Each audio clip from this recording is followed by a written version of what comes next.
하나님 말씀 요한계시록 4장 4절에서 11절까지입니다. 요한계시록 4장 4절에서 11절까지.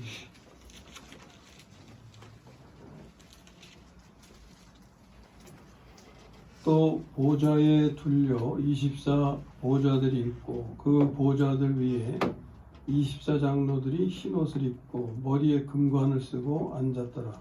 보좌로부터 번개와 음성과 우레소리가 나고 보좌 앞에 켠 등불 일곱이 있으니 이는 하나님의 일곱 명이라. 보좌 앞에 수정과 같은 유리바다가 있고 보좌 가운데와 보좌 주위에 네 생물이 있는데 앞뒤에 눈들이 가득하더라. 그 첫째 생물은 사자 같고 둘째 생물은 송아지 같고 셋째 생물은 얼굴이 사람 같고 넷째 생물은 날아가는 독수리 같은데 네 생물은 각각 6 날개를 가졌고 그 안과 주위에는 눈들이 가득하더라. 그들이 밤낮 쉬지 않고 이르기를 거룩하다 거룩하다 거룩하다 주 하나님 곧 전능하신 이여 전에도 계셨고 이제도 계시고 장차 오실 이시라 하고 그 생물들이 보좌에 앉으사 세세토록 살아계시는 이에게 영광과 존귀와 감사를 돌릴 때에 24 장로들이 보좌에 앉으신 이 앞에 엎드려 세세토록 살아계시는 이에게 경배하고 자기의 관을 보좌 앞에 드리며 이르되 우리도 하나님이여 영광과 존귀와 권능을 받으신 것이 합당하오니 주께서 만물을 지으신지라 만물이 주의 뜻대로 있었고 또 지으심을 받았나이다 하더라. 아멘. 오늘 나누는 말씀의 제목은 목적이 있으신 하나님입니다. 다른 말로 바꾸면 하나님의 뜻이 되죠. 우리가 하나님의 뜻이라는 말 많이 듣고 많이 쓰고 많이 기도하고 그러잖아요. 그 하나님의 뜻입니다. 그것을 이제 풀어 설명하면 목적이 있으신 하나님. 오늘은 우리가 읽은 이 말씀을 간략히 설명하고 다 자세하게 할 수 없어요. 또 때에 따라서 필요한 건 또 그때그때 하지만 일단 간략히 설명하고 오늘 말씀이 무엇을 가리키고 있는지 그것을 보고자 합니다. 그래서 오늘 가리키는 것은 제목이에요. 제목을 가리키는 건데 하나님이 목적을 갖고 계시다 하는 걸 우리가 알고 보면 이 말씀을 제대로 이해하고 제대로 인도받는 거죠. 그렇게 되기를 바랍니다. 자, 지금 사도 요한이 하늘로 이렇게 인도받았어요. 그래서 하늘로 인도받았으니까 눈에 보이는 것은 어디의 광경이에요? 하늘의 광경이에요. 땅에 있는 모습이 아닙니다. 하늘에 있는 광경. 하나님의 보좌를 보고 무지개를 보고 또 24명의 장로들을 보고 7 등불을 보고 7 영을 보고 유리 바다를 보고 4 생물을 보고 이게 본 것들이에요. 이제 많은 것을 보았는데 지난번에는 이 중에서 우리가 보좌와 무지개에 관해서만 말씀 나눴죠. 그 의미가 무엇인지. 오늘은 보좌에 앉으신 하나님 그리고 24장로 4 생물에 관해서만 보려고 합니다. 첫 번째로 보좌에 앉으신 하나님에 관해서 말씀되는 걸 보면 그 모양이 벽옥과 홍보석 같다 이렇게 표현하고 있어요. 하나님에 대해서 많은 묘사가 있지만 이 본문에서는 벽옥과 홍보석 같다 보석으로 표현하고 있어요. 근데 이 보석은 색깔 있는 보석입니다. 색깔.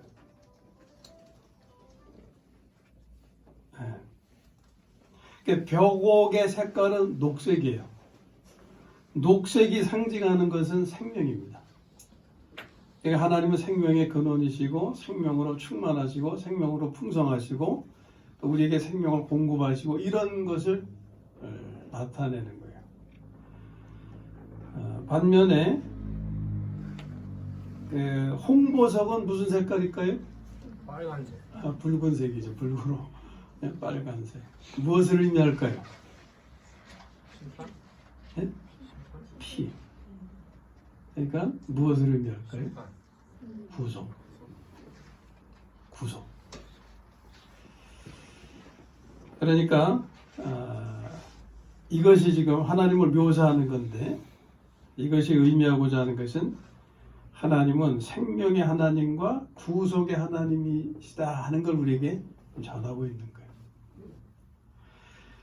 거예요. 이것은 무엇을 의미하느냐? 하나님이 생명의 하나님이고 구속의 하나님이시라는 것은 누굴 위해서 필요한 겁니까? 우리를 위해서 필요하죠. 그러니까 우리에게 뭐가 필요하다는 거예요? 생명과 구속이 필요하다. 이것만 알고 지나가면 됩니다. 하나님에 관해서. 두 번째, 내 생물에 관해서.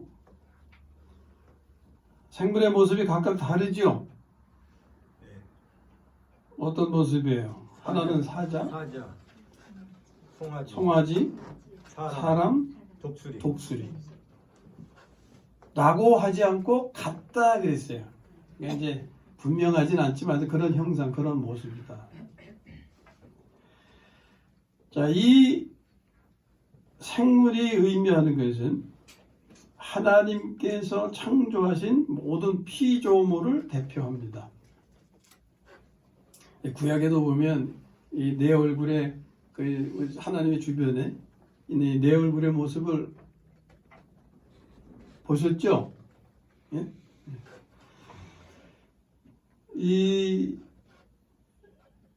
이들은 하나님께서 창조하신 모든 피조물을 대표하는데, 이제 뒤에 5장은 이제 다음에 넘어가겠지만 5장 13절 한번 보세요. 거기 가까이 있으니까 13절 14절을 한번 읽습니다. 같이 시작.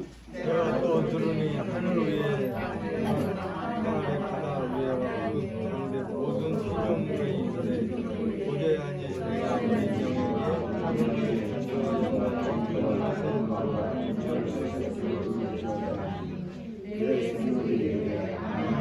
장들은 엎드려 경배하라. 아멘.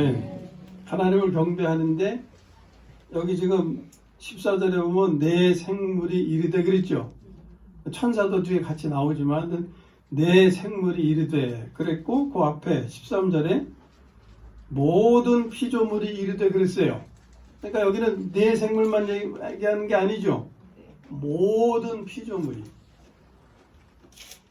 내가 들으니 하늘 위에와 땅 위에와 땅 아래와 바다 위에와 또 그 가운데 모든 피조물이 이르되. 그러니까 모든 피조물이 누구와 함께? 내 생물과 함께 하나님을 지금 경배하는 거예요. 내 생물은 모든 피조물을 대표하는 존재들입니다. 여기 내 생물의 모습은 사람과 짐승들인데, 하나님의 창조물은 이거 외에도 더 있죠. 창세기에 보면 거기 보면 6종류가 열거돼요.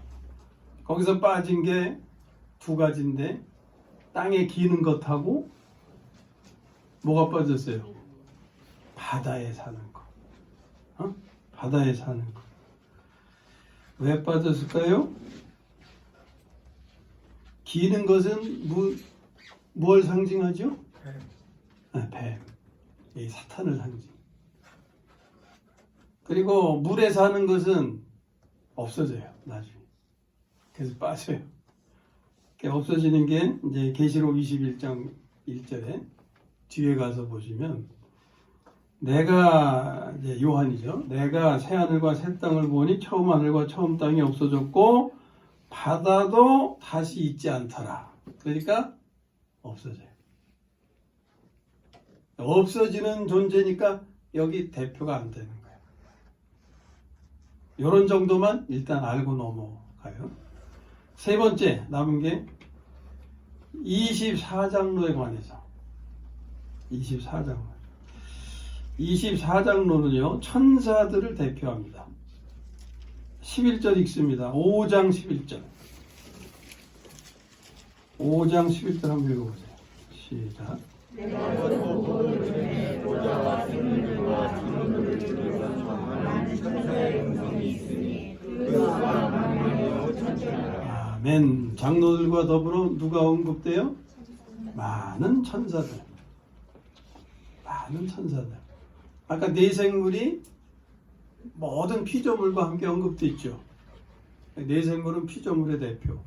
여기 24장로는 모든 천사들의 대표. 이들은 하나님을 섬기는 왕 같은 제사장들입니다. 나중에 보면은 사람이 하나님을 섬기는 제사장이 돼요. 그러면은 천사들이 사역한 그 제사장 사역은 끝납니다. 사람에게 이양되는 거예요. 자, 우선 천사 24장로들은 하나님을 섬기는 왕 같은 제사장들이다. 이것은 나중에 우리가 왕 같은 제사장들이 됨도 미리 이렇게 베드로전서 있잖아요. 우리를 왕 같은 제사장이라 삼으셨잖아요. 자, 여기 천사 24장로들도 왕 같은 제사장들인데 어떻게 그렇게 아느냐? 4장 4절에 보면 24장로들이 머리에 뭘 쓰고 있어요? 금관을 쓰고 있죠. 금관. 예? 이게 왕을 상징하는. 그 다음에 5장 8절. 5장 8절 한번 같이 읽습니다. 여기는. 시작. 그 등머리를 취하시니 네 생물과 24장로들이 그 어린 양 앞에 엎드려 각각 검은고와 향이 가득한 금대접을 가졌으니 이 향은 성도의 기도들이라. 아멘. 여기 이제 성도의 기도들이 할 때 이 성도는 나중에 이제 왕 같은 제사장이 되는 사람들이에요. 근데 그 전에 이 일을 섬기는 자들을 24장로들이 하고 있다 하는 거예요. 거기에서 24장로들이 그 어린 양 앞에 엎드려 각각 검은고와 뭘 가졌어요? 향이 가득한 금대접을 가졌으니. 이거 누가 하는 일이에요? 제사장들이 하는 일이에요. 성전에서. 네? 이 사역은 사람이 제사장이 될 때까지만인데 이제 요한계시록 20장으로 넘어가서 찾으세요. 20장으로 가서 4절에서 6절까지 읽어봅니다. 벌써 지금까지 요한계시록 읽으셨으면 벌써 10번 이상은 읽으셨을 거예요. 이제 익숙해졌다고 생각이 됩니다. 자, 20장 가서 4절, 6절. 4절은 남자분들 시작. 또 내가 보좌들을 보니 거기에 앉은 자들이 있어 심판하는 권세를 받았더라. 또 내가 보니 예수를 증언함과 하나님의 말씀 때문에 목배임을 당한 자들의 영혼들과 또 짐승과 그의 우상에게 경배하지 아니하고 그들의 이마와 손에 그의 표를 받지 아니한 자들이 살아서 그리스도와 더불어 1000년 동안 왕노릇하니. 5절은 여자분들. 그 나머지 죽은 자들은 그 1000년 이상까지 살지 못하더라. 이는 첫째 부활이라. 6절은 다 같이. 이 첫째 부활에 참여하는 자들은 복이 있고 거룩하도다. 둘째 사망이 그들을 다스리는 권세가 없고 그리고 그들이 하나님과 그리스도의 제사장이 되어 1000년 동안 그리스도와 더불어 왕노릇하리라. 아멘. 이건 언제 얘기해요? 천년왕국 때 얘기해요. 천년왕국 때에 관한 것을 지금 사도 요한이 이렇게 보는데 뭘 봐요? 보좌들을 보니 그랬어요. 그랬더니 거기에 앉은 자들이 있어요. 그리고 그들은 심판하는 권세를 받았어요. 그래서 6절에 가서 보면 그들이 하나님과 그리스도의 제사장이 되어 1000년 동안 그리스도와 더불어 왕노릇하리라 이렇게 말씀하죠. 그러니까 아까 말씀드린 대로 이제 그리스도인들이 여기서 하나님과 그리스도의 제사장이 되어서 왕노릇하는 것에 대한 말씀이에요. 그러니까 이제 24장로들은 할 일이 없어졌잖아요. 그걸 이양해줘야 되기 때문에. 그래서 4장 본문으로 돌아오면 그들이 쓰고 있는 멸류관을 어떻게 해요? 10절 한번 읽어봅니다. 10절 시작.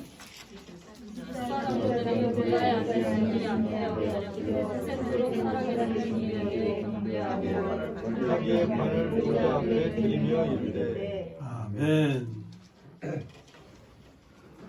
이 왕관을 벗어서 하나님 앞에 드리는 거예요. 이것이 이제 그리스도인들에게 이양되기 때문에.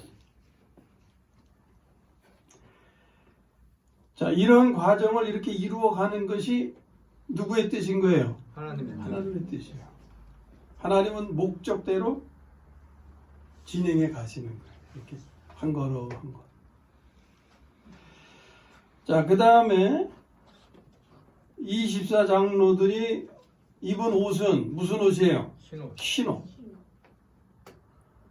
근데 그리스도인들은 흰옷을 어떻게 했다고 그랬어요? 예수의 피에 빨아서 희게 한 거죠. 근데 여기 24장로들에게는 그게 있어요, 없어요?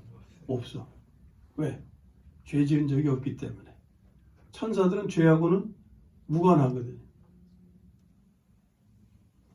그런 의미예요. 그러니까 그 성경의 표현들을 제가 이제 설명드리는 겁니다. 그 다음에 이제 이들이 하나님을 찬양하죠. 네 생물도 하나님을 찬양합니다. 근데 좀 차이가 있어요. 그런 것들을 지금 설명해 드리는 거예요. 자, 24장로들의 찬양을 보면 영광과 존귀와 권능을 받으시는 것이 합당하오니 그랬죠. 근데 네 생물의 찬양은 어떻게 돼요?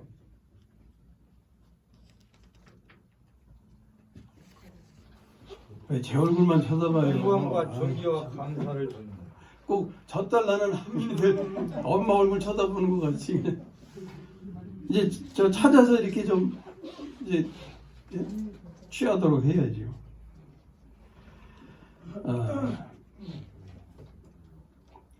구절에 그게 생물들의 찬양이 있잖아요. 구절 보면 보세요. 읽으세요. 그 생물들이 보좌에 앉으사 세세토록 살아계시는 이에게, 하나님이죠. 하나님에게 영광과 존귀와 감사를 돌릴 때 그랬어요. 뭐가 달라요? 감사와 24장로들은 뭐라고 해요? 감사 대신에 권능. 예? 여기 다르죠? 피조물의 경우는 권능이 아니고 감사가 돼요. 왜? 구속의 은혜를 입었으니까. 반면에 천사들은요. 구속의 은혜는 입지 않았지만 뭐가 있어요? 다스리는 권세를 받았잖아요. 이 다스리는 권세가 권능인 거예요. 그래서 권능을 찬양하는 거예요. 그런 차이를 여기서 우리가 보는 겁니다. 그리고 끝으로 24장로들의 찬양 가운데 어떤 내용이 있냐면 만물 창조에 담긴 하나님의 뜻을 드러내고 있어요. 그게 11절이죠. 한 번 더 읽어보실까요? 11절 시작. 하나님이여 영광과 존귀와 권능을 받으시는 것이 합당하니 주께서 만물을 지으신지라 만물이 주의 뜻대로 있었고 또 지으심을 받았나이다 하더라. 아멘, 아멘. 이것이 오늘 말씀이 가리키는 거예요. 하나님의 뜻. 하나님의 뜻은 다른 말로 하면 하나님의 목적. 그래서 하나님은 목적이 있으신 분이다. 이렇게 제목을 정한 거예요. 하나님은 목적이 있으시기 때문에 목적을 이루려고 하시겠죠. 그 목적은 크게 두 가지로 말할 수 있는데, 하나는 심판, 다른 하나는 백성들의 구원, 이게 됩니다. 그러므로 요한계시록은 결론이 어떻게 되겠어요? 목적을 이루시는 게 결론이 될 거 아니에요. 그래서 심판과 구원으로 결론 지어지는 거예요. 그 구원이 거룩한 성, 새 예루살렘으로 이루어지는 거죠. 그래서 이 점을 알고 계시록의 말씀을 따라가야 할 겁니다. 이것을 보신다면 계시록 이전의 모든 말씀, 창세기에서부터 유다서까지 그 모든 말씀은 이 계시록을 향해 있는 것이고, 그것은 하나님의 목적을 이루기 위함임을 알아야 돼요.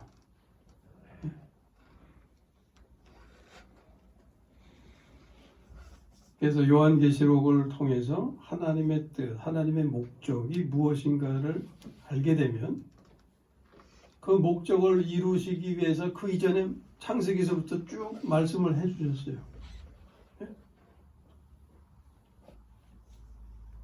그래서 어떻게 해야 돼요? 다시 이전의 말씀으로 돌아가서 충실하기를 가르치시는 거예요. 요한계시록에 이르기까지 이전의 말씀에 충실했어요? 못했어요? 못했어요. 충실하게. 그러면은 이전의 말씀, 요한계시록을 통해서 그걸 깨닫고 이전의 말씀으로 돌아가서 충실하게 그 말씀을 대할 때 우리는 다시금 신명기 말씀을 대하는 거예요. 신명기가 어디의 말씀이에요? 신명기, 광야, 창세기, 그 다음에 출애굽기, 출애굽기, 레위기, 민수기, 신명기. 5번째 책이죠. 그 책의 의미가 뭐냐면, 그 내용은 뭡니까? 가나안에 들어가기에 앞서서 모세가 그 백성들에게 다시금 지나간 일들을 쫙 회상시키며 하나님이 하신 일, 하나님이 하신 말씀들을 다시 들려주는 거죠. 물론 그것을 듣는 세대는 다른 세대예요. 한 세대가 이렇게 바뀌어져 가니까. 그런데 중요한 것은 뭐냐? 신명기는 다시 들려지는 말씀이거든요. 다시 들려지는 말씀이라고 하는 것은 신명기서 말씀을 보다 보면 이전에 앞에 민수기까지의 내용들이 그냥 똑같이 반복되는 것 같아요. 그냥 되풀이되는 것 같아. 그런데 뭐가 다르냐? 들려지는 게 달라지고 깨달아지는 게 달라지더라. 아멘. 여러분들이 말씀을 통해서 그런 경험 많이 하시죠?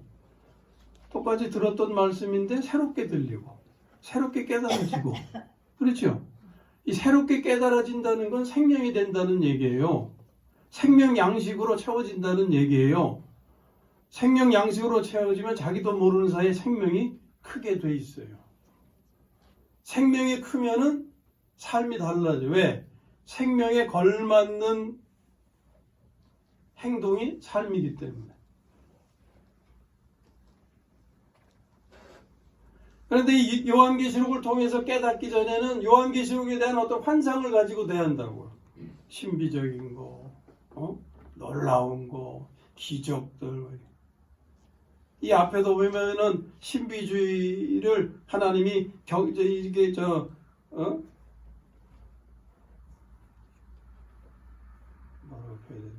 신비주의를 권하셨어요? 제안하셨어요? 제안하셨어요. 근데 우리들은 신비주의 성향이 있어요, 없어요? 있어요. 있죠. 있어도 많이 있지. 근데 누가복음에 보면은 부자와 나사로 이야기 아시죠? 거기 맨 끝에 결론이 뭡니까? 부자가 살아있을 때는 몰랐는데 죽어서 보니까 음부에 가서 그냥 고통을 당하고 있었어요. 그래서 아직 살아있는 형제들은 거기 오면 안 되겠길래 아브라함에게 저 나사로를 좀 보내가지고 형제들 여기 못 오게 좀 해달라고. 무슨 얘기입니까? 죽은 자 부활시켜서 죽은 자를 살려보내서 좀 알려주세요 이런 거예요. 그때 뭐라 그랬어요? 그래도 소용없다. 저들에게 모세와 선지자가 있으니까 그 말씀도 믿지 않으면 죽은 자 살려보내서 전해도 소용없다. 성경은요, 신비주의자를 독려하지 않아요. 신비주의를 오히려 경계하게 하십니다. 신비주의의 반대는 이성주의, 합리주의죠. 이것도 경계하게 하시고 오직 무엇만 따르라고 하시는 거예요? 하나님의 말씀. 왜? 하나님의 말씀은 하나님의 지혜와 능력으로 충만하기 때문에. 그래서 여러분들이 요한계시록을 이제 대하고 계시는데 이 계시록의 말씀을 통해서 제대로 인도받으시는 것은 하나님의 뜻을 깨닫는 것이고, 하나님의 뜻을 깨달을 때 이전의 말씀에 더 충실하게 임하는 것이 되고, 그런 자세를 가지면 이전에 듣지 못했던, 보지 못했던 것이 보여지고 다시 들려지고 이렇게 되는 거예요. 이게 신명기의 은혜입니다. 요한계시록에 대해서 엉뚱한 환상 갖지 마세요. 엉뚱한 환상을 가질 때 이단들에게 넘어가기가 쉬운 거예요. 이단들이 바로 그런 것들을 이용하거든요. 그러나 말씀에 바로 세워지시면 절대 넘어갈 일 없습니다. 요한계시록의 말씀을 통해서 그런 유익이 있어지기를 주님의 이름으로 축원합니다.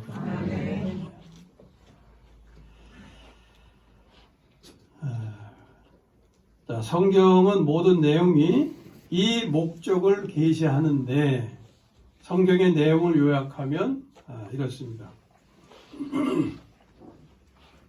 제가 요약해 드리는 거니까 잘 이렇게 담으시면 수지 맞으시는 거예요.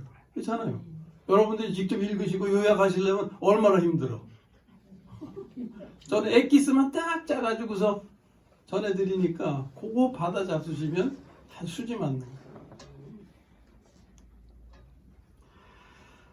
자, 만물을 하나님이 창조하셨어요.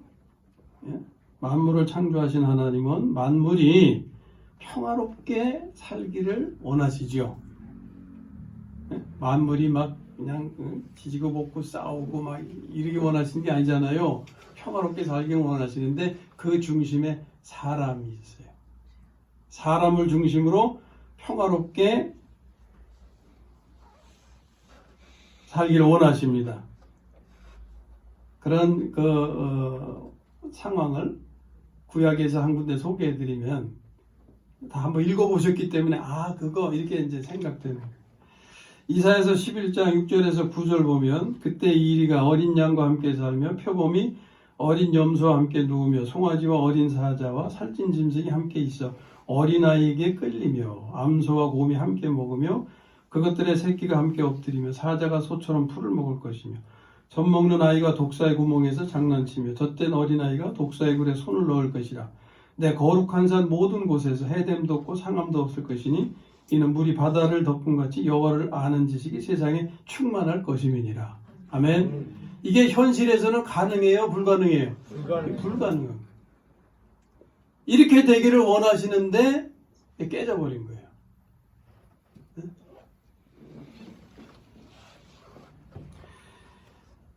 이를 위해서는 사람이 하나님의 생명을 받고 그 생명으로 살아야 했던 거예요.